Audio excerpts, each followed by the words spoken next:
Anita Dittman, something, well, obviously in the book we spend a fair amount of time talking about your ultimate escape from this camp. Talk to us. Yeah.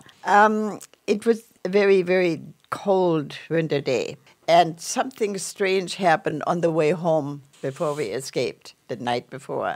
We saw the villager running from their villages with horse and buggy, and I mean, it was unbelievable. And we didn't know what was happening. We had heard roaring in the air and feeling vibrations under us. We knew the Russians were coming close. The Russians were coming. Yeah, coming close. And the villagers told us, they said, they're probably going to be here tomorrow. So that night, we didn't know what was going to happen, especially as we were told that the Russians are coming close. That night, the authorities locked up the women's camp so tight, nobody could escape. So 5 of us that had grown very close through Christ, we prayed. And we prayed that if it was God's will, that he would help us to get out, to help us to escape our persecutors.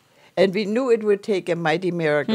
And he performed the next morning. We were wakened up in the crack of dawn. All the women were told to take our knapsacks and stand outside. And there were 2 huge wagons drawn by horses, pulled by horses.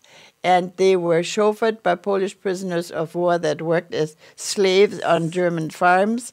I was just grateful that I didn't have to walk, because several weeks prior, through marching on icy roads with wooden shoes, with wooden soles and rough tops, I had rubbed a blister on my right heel, and that had become infected. And I knew I had a blood poisoning because my lymph glands started swelling, and my foot had swollen and was discolored. And I just prayed that the Lord will help me to keep on. So I was grateful that we were going by horse and buggy. Well, finally, after a very cold drive, we were followed by 2 guards on bicycles that biked and fell because the roads were slippery.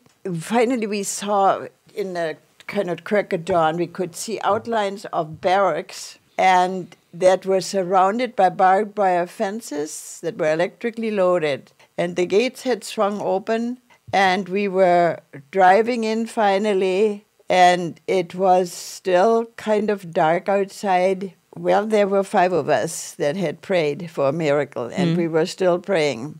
All of a sudden, the guards told us to step off the wagons, and I almost screamed because I ended on my bad leg. And he said, they told us that there were no keys to get in and no lamps. And are there any volunteers that would drive to the nearest factory that owned that concentration camp barracks? Would they go? And my friend and I said right away, we will go. And in the meantime, while the guards are still conferring, having their backs turned to the people that were standing there, the other 3 girls escaped through a deep forest, and they were not seen. Then my friend and I climbed on that wagon, and we were starting to go for the lamps and the key. But in reality, we saw an opportunity to escape.